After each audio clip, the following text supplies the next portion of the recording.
जरूरी सूचना है आप सभी स्टूडेंट्स के लिए। स्टडी फॉर सिविल सर्विसेज का Android app Google play store में आ चुका है, उसको प्लीज तुरंत इंस्टॉल कर लीजिए। और अगर आप स्टडी फॉर सिविल सर्विसेज के सिर्फ ऐप से कोई भी कोर्स, कोई भी पीडीएफ परचेस करते हैं तो उसमें अप्लाई कूपन, अगर आप ज्ञान सर जो है आप उसमें अप्लाई करते हैं, ये कूपन कोड है, तो उसमें 20% फीस तुरंत माफ हो जाएगी। मतलब 20% डिस्काउंट तुरंत उसमें लग जाएगा। ज्ञान सर लिखना है, नॉर्मली ज्ञान सर, स्मॉल लेटर में है सब कुछ, कोई स्पेस नहीं, कोई कॉलम नहीं, सिर्फ ज्ञान सर, GYANSIR। इस तरह से अगर कूपन कोड लगाते हैं आप ऐप में बाई करने से पहले, जो अप्लाई कूपन वाले में आता है, तो 20% का डिस्काउंट तुरंत मिलेगा। वीडियो देखिए। दोस्तों, स्वागत है आपका यूपीपीएससी बेस्ट ऑनलाइन कोचिंग के इस यूट्यूब चैनल पर। इससे पहले की वीडियो में हम लोग ज्योग्राफी के इस सीरीज़ में ये पढ़ चुके थे कि भारत और उनके पड़ोसी देश। वहाँ पर हमने ये देखा था कि भारत के पड़ोसी देशों में जैसे प्रमुख है पाकिस्तान, अफगानिस्तान, यहाँ पर चीन है, चीन के बाद नेपाल है, फिर भूटान, म्यांमार और बांग्लादेश।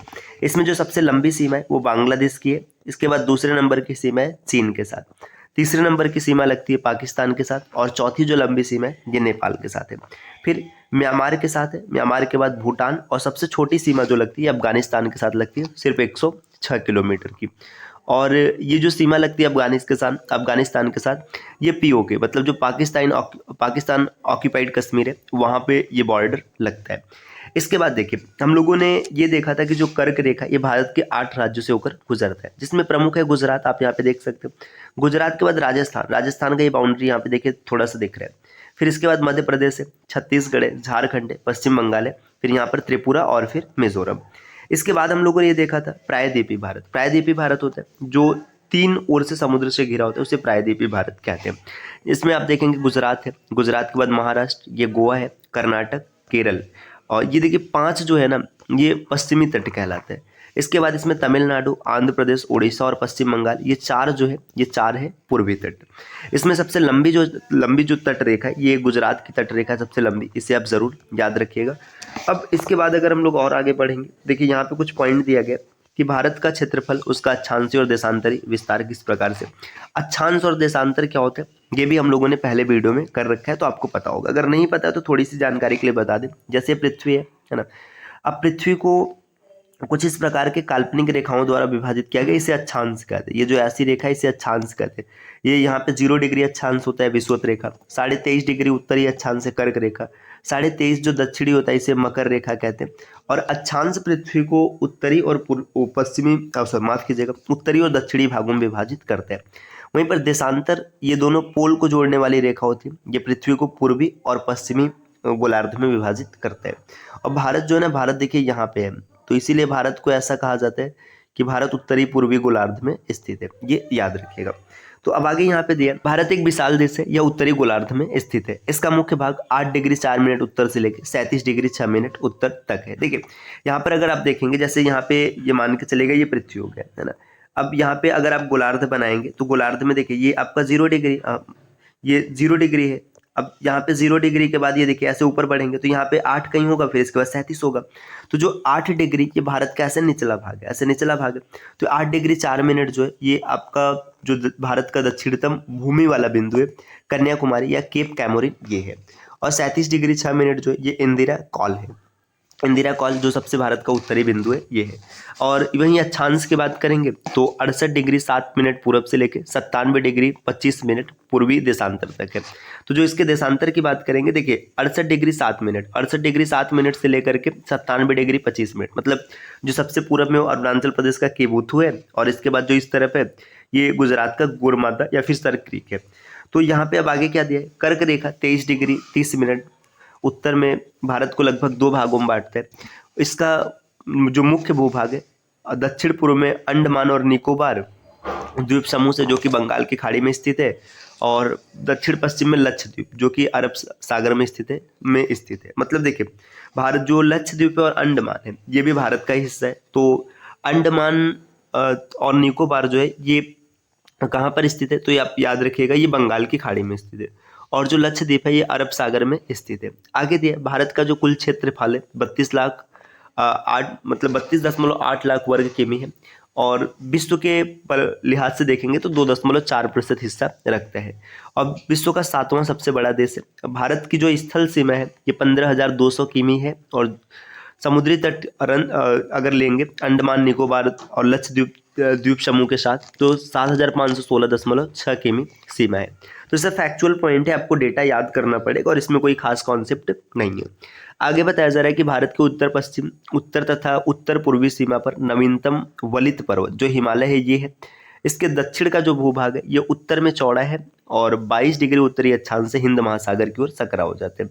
मतलब ये देखिए, आप देखेंगे ना ऐसे नीचे वाला एरिया ऐसा होता है, तो हिंद महासागर से सकरा होता जाता है, यही पॉइंट यहाँ पर लिखा गया।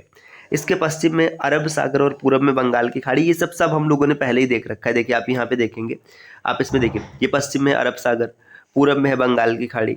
अब यहाँ नीचे देखेंगे, देखिए हिंद महासागर है ना।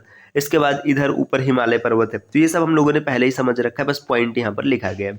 अब आगे देखिए यहाँ पे दिया कि गुजरात के अरुणाचल प्रदेश के स्थानीय समय में 2 घंटे का अंतर होता है। जैसे देखिए गुजरात और अरुणाचल प्रदेश, जैसे गुजरात एक छोर पर है, जैसे यहाँ पे ये अरुणाचल प्रदेश है और यहाँ पे गुजरात है।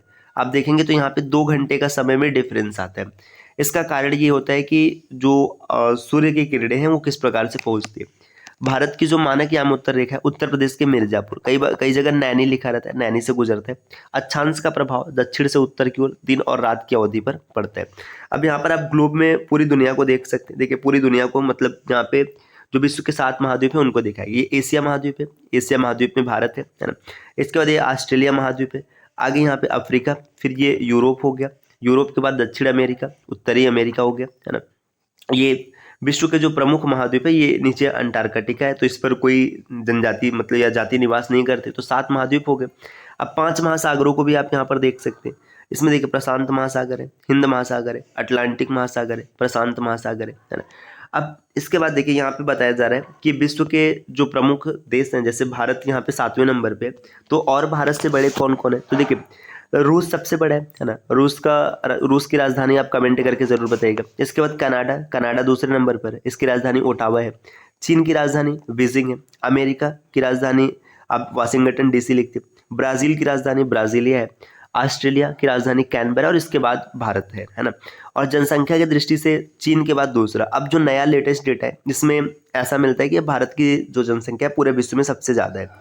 आगे दिया है भूपृष्ठ पर विषुवत रेखा, जो कि इक्वेटर है, इसे भूमध्य रेखा भी कहते हैं, उत्तर या दक्षिण दिशा में स्थित किसी भी बिंदु को पृथ्वी के केंद्र से मापी गई कोणीय अक्षांश को कहा जाता है। मतलब कुल मिलाजुला कैसे याद रखिएगा, जो विषुवत रेखा है, भूमध्य रेखा है, पृथ्वी को 2 समान भागों में बांटती है। अक्षांश रेखा है वह काल्पनिक रेखा है जो पृथ्वी के चारों ओर पूरब से पश्चिम दिशा में विषुवत रेखा के समानांतर खींची जाती है। जैसे ये देखिए, ये पृथ्वी हो गया है ना, यहाँ पर ये विषुवत रेखा है। अब इसके समानांतर जो रेखाएं खींची गई उसको अक्षांश रेखा कहेंगे। जैसे देखिए मान लीजिए विषुवत रेखा ये रहा, अब ये ऐसे ये अक्षांश रेखा एक, ये दूसरी अक्षांश रेखा, ये तीसरी अक्षांश रेखा, इनके बीच का डिफरेंस समान होता है, लगभग 111 किलोमीटर का होता है। ये भी आपको याद रखना चाहिए। आगे यहाँ पर दिया नेक्स्ट पॉइंट कि अक्षांशों को अंशों, मिनटों और सेकंडों में दर्शाया जाता है। पृथ्वी को 2 बराबर भागों में बांटने वाले 0 डिग्री अक्षांश को भूमध्य रेखा कहते हैं। विषुवत या फिर भूमध्य रेखा के उत्तरी भाग को उत्तरी गोलार्ध और दक्षिणी भाग को दक्षिणी गोलार्ध, ये सब हम लोगों ने पीछे की क्लास में पढ़ा हुआ है। भूमध्य रेखा के उत्तर में स्थित अक्षांश रेखाओं को उत्तरी अक्षांश और भूमध्य रेखा के दक्षिण में स्थित अक्षांश रेखाओं को दक्षिणी अक्षांश कहते हैं। उत्तरी अक्षांश और दक्षिणी अक्षांश रेखाओं की संख्या 90-90 डिग्री मतलब 90-90 है।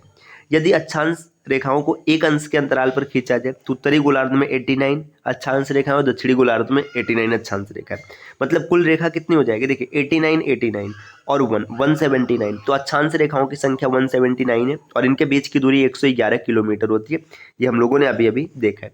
आगे दिया है भूपृष्ठ पर जो उत्तरी और दक्षिणी ध्रुव को मिलाने वाली काल्पनिक रेखा है जो पृथ्वी को भागों में बांटती है, इसे ग्रीनविच मीन टाइम कहा जाता है, जो लंदन के ग्रीनविच शहर से गुजरती है। मतलब जो भारत की रेखा है, मानक समय रेखा है, वो नैनी से गुजरती है। जो विश्व की मानक समय रेखा है वो कहाँ से गुजरती है, ये लंदन से गुजरती है, इसे जीएमटी कहते हैं, है ना।